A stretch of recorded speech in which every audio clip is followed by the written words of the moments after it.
சின்ன வயசுல கிறிஸ்மஸ்னா Santa Claus வந்து கிஃப்ட் கொடுப்பாருன்னு நிறைய பேர் சொல்லிருப்பாங்க. பட் சாண்டா கிளாஸ் பத்தி யாருமே சொல்லிருக்க மாட்டாங்க. இந்த வீடியோல சாண்டா கிளாஸ் பத்தி நான் உங்களுக்கு சொல்றேன். அண்ட் இந்த மாதிரி வீடியோஸ்க்கு மறக்காம என்ன ஃபாலோ பண்ணிக்கோங்க. 1700 வருஷத்துக்கு முன்னாடி பண்டாராங்கிற பிளேஸ்ல நிக்கோலஸ் பிறக்கிறாரு. அந்த பிளேஸ் இப்ப டர்க்கின்னு சொல்லுவாங்க. நிக்கோலஸ் சின்ன வயசா இருக்கும் போதே அவங்க அம்மா அப்பா 2 பேருமே இறந்து போயிடுறாங்க. பட் அவங்க பேரண்ட்ஸ் நல்லா வெல்த்தியா இருந்ததுனால நிக்கோலஸ் நல்லா கம்ஃபர்டபுளா வாழ்றதுக்கு அவங்களுக்கு நிறைய மணி சேவ் பண்ணிட்டு போயிடுறாங்க. பட் நிக்கோலஸ் சின்ன வயசுல இருந்து நிறைய ஃபேமிலிஸ் கஷ்டப்படுறது, சின்ன சின்ன குழந்தைங்க எல்லாம் ஹோப்பே இல்லாம தனியா இருக்கிறத பார்த்து வளர்ந்ததால அவரு கம்ஃபர்டபுளா வாழாம நிறைய பேரு கம்ஃபர்டபுளா வாழ வைக்கலாம்னு நினைக்கிறாரு. அன்னையில இருந்து எல்லாருக்குமே ஹெல்ப் பண்ண ஆரம்பிக்கிறாரு.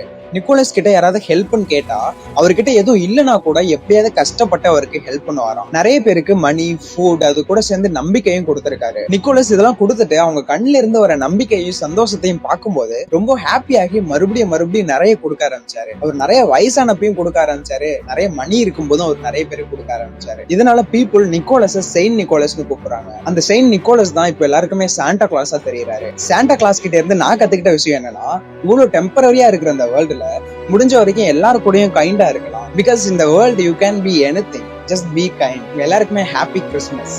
இந்த மாதிரி வீடியோஸ்க்கு மறக்காம என்ன ஃபாலோ பண்ணுங்க. நெக்ஸ்ட் வீடியோல பார்க்கலாம்.